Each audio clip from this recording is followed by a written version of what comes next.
When I started getting into backpacking, I noticed that safety gear is something that people either completely ignore or go way overboard with. But I'm here to tell you about 10 things that I would never personally go without based on my own research as a newbie, and hopefully we can save some money along the way.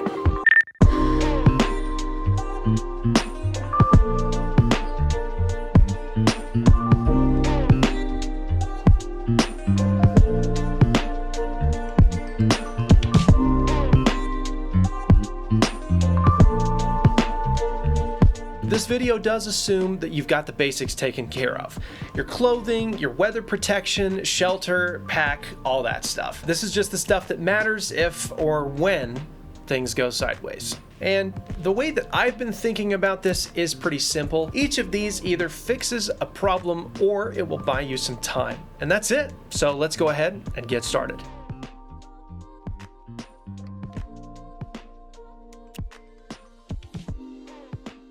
First up is some kind of SOS Beacon or communicator. Something like a Zoleo for about $150 will be our first line of defense if we get lost or hurt beyond our control. This is basically my lifeline if something actually goes wrong and I cannot help myself. This device might be the difference between hoping someone finds me and actually being able to call for help. I know that I've gotten some comments recently detailing how people are working up the courage to go backpacking solo, and I totally get that. If you feel like you can't go out on your own, there's absolutely no pressure whatsoever. I would definitely recommend that you find someone that you can take with you, or find a guide for the area that would be willing to show you the best places to go on your trip, and I think that this would be a fantastic way of remaining safe and can be a great start to a safety first backpacking trip that will land you some great views and not bad news.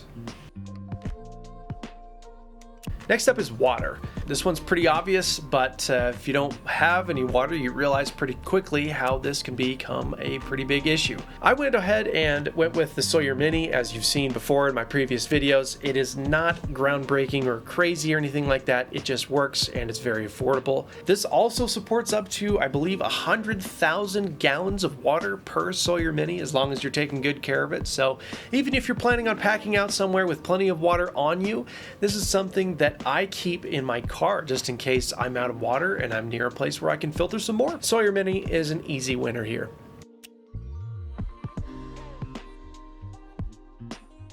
Next up is navigation. Navigation is one I think people, including myself, get a little bit too confident about, and I'm going to take some time on this one since the whole purpose of backpacking is actually going somewhere. Navigation is extremely important to take seriously and consciously because it very well could save your life. We should all invest quality time into proper navigational techniques and making sure that you know how to use a map and compass in uncertain terrain. Knowing this, at least theoretically, before going out is an absolute must long term. However, most trails are well marked and easy to follow, so getting lost is not that large of a concern unless you're going off the beaten path. Before I go out solo, I plan on buying or printing out different maps of the trails that I'm taking from a few different sources, as well as bringing a compass, depending on the circumstances. This is something that I've learned from Jupiter Hikes on his Hayduke Trail series on YouTube. And oh my gosh, it's such an awesome series. I highly recommend it. It's super informative and it's an amazing series that taught me a lot about navigating from a true professional, and you can check that out right here.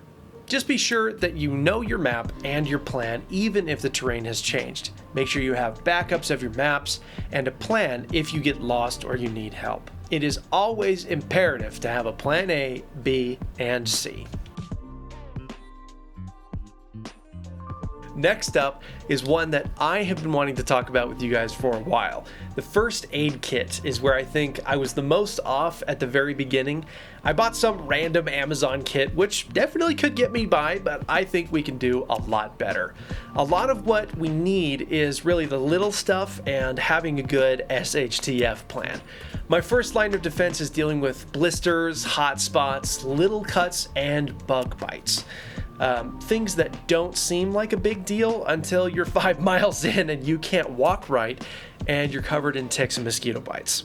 So I started looking at what actually goes into a decent hiking and backpacking kit. Now, I do want to make sure that you guys are aware that I'm not a medical professional. However, I intend on listing exactly what I am putting in my kit. You can also find kits like the MyMedic Hiker Mod or the Adventure Medical Hiker Kit for about $35 each, which are both completely solid options that I would definitely recommend. But you can also build one for yourself and just copy what they did for a few bucks less, and you can have a much more substantial kit. And that is exactly what I'm intending to do for myself. So here's an official list of everything that I've researched the crap out of. I'm gonna go ahead and provide that list down in the description as well, just for you. This list is long, but it's very comprehensive. It's a solid and thorough reference for a great head start. And it comes with what I call packs for each need provided in the kit.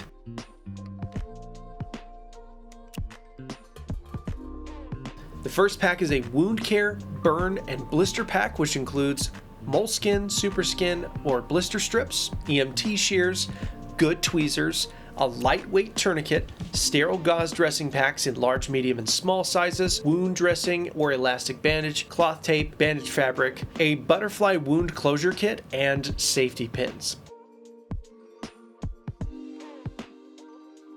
The next pack is a topical treatment pack. In this pack, you're gonna need triple antibiotic ointment, hand sanitizer, lip balm, sunscreen, hydrocortisone, frost packets, antiseptic wipes, and alcohol pads. Next would be a medication pack, and this includes just your basics: aspirin, diatame, diphenhydramine, metimeclizine, ibuprofen, cold and flu medication, and finally acetaminophen. The next is one that I actually took from the MyMedic kit, and that is a hydration pack, which includes water purification tablets and your choice of hydration packets, which is just a flavored electrolyte mix that boosts your mineral intake and your morale. I think that's a really great choice to bring, and something that I thought of, whenever you're going out on a hike and you want to have something other than just water, that's a really great way of resolving that problem and giving yourself a little boost in the process. Next up is an insect treatment or repellent pack, which is just the basic bug repellent wipes, bug spray, and tick removal tool. And then a miscellaneous pack, which includes paracord, a whistle, a small reflector or a mirror, and a multi-tool like a Swiss Army knife. And then finally, we include a general instruction manual for a medical treatment. So this is your basic manual for how to treat bug bites, to cuts, to any kind of life-threatening lacerations, that kind of stuff. Is very important to have. And that's also something that's included in the Adventure Hiker Kit as well, if I'm not mistaken. And that's it. My list covers a lot of what I could personally think of as far as medical problems go while you're backpacking or hiking. This might change in the future, but for now, I think it's pretty solid and closely mirrors what is included in an IFAK, which is just an individual first aid kit from the military. And it will absolutely save your life or someone else's life in dire circumstances. This might be over the top for some people, but for me, I think that even just having something like a tourniquet or a pressure bandage and quick clot could absolutely save a life if something terrible truly does happen. And next up, we have lighting, and it's pretty simple. It's one of those things that's super obvious, but it's worth your consideration. And I thought that, we should point out good lighting requires spending your money a little bit. And in certain areas, the Nightcore headband that I have is literally $25, but it is awesome. It's got USB-C recharging, it's waterproof, it is going to last for a long time, and it's ultralight, it's awesome. It's great. But I also have a mini light on my keychain. I have a lantern. I bring all kinds of different backups. I've also got my lamp here, this light that I bring with me for lighting myself whenever I am out camping. So if it gets dark, you're not ready for that, everything gets harder, bring a flashlight. It's that simple. Now, an emergency shelter wasn't really something that I thought about until thinking about what it would be like to get hit out of nowhere with a bad storm or a flash freeze. If the weather changes, having something even as simple as a tarp or a space blanket at least gives you some protection and some time to find shelter, stay warm, and at least a little bit dry. It's not comfortable, it just keeps you out of a worse situation. Same thing with fire. I'm bringing a lighter, a ferro rod, and striker with a fire starter like fire plugs on Amazon. You can find them all over the place. They don't weigh anything, and it solves a pretty big problem for you if you actually need it. A gear repair kit is a great way of avoiding hidden safety concerns with things like if your pack strap breaks, or your air pad gets a hole in it, or your rain fly gets caught and now you have to sleep in the rain with a leak. Just having some basic materials like gaff tape, which is a very strong adhesive tape, patches, a few simple sewing needles, and some high quality thread, and you can save yourself from some pretty massive headache, and it will benefit you tremendously when things break, and I promise you they will. I also want to mention that a lot of things that I've purchased, including my AirPad, also comes with a repair kit as standard. However, you definitely don't want to overlook this one anyway. Next up is one that is near and dear to my heart as an American and as a Utahn in America. You are useless unless you are trained in martial arts or you're capable of wrestling a bear. In my own research, it is best to be safe rather than sorry, and in the state of Utah, I am carrying my sidearm as well as some pepper spray in case some stranger or a feral animal decides to wander into my camp and confront me on the trail. This is entirely up to you, but as far as safety goes, this is a must for me, and I don't want to be in a situation where I need one of those things and I don't have them. Lastly, is a power bank. And this is definitely clearly important for me with my camera gear and batteries and lights and whatnot, but I'm also carrying an air pump and my phone, which is maps, lighting, communication. If we lose one of those things, then we lose a lot at once. So just having a way to keep all that stuff charged in this day and age makes a ton of sense. I've also been considering bringing a solar panel, and I wanted to ask you guys kind of like what your general thoughts are on bringing like a ultralight solar panel to recharge your battery pack. Is that something that you would consider bringing? Go ahead and leave a comment down below.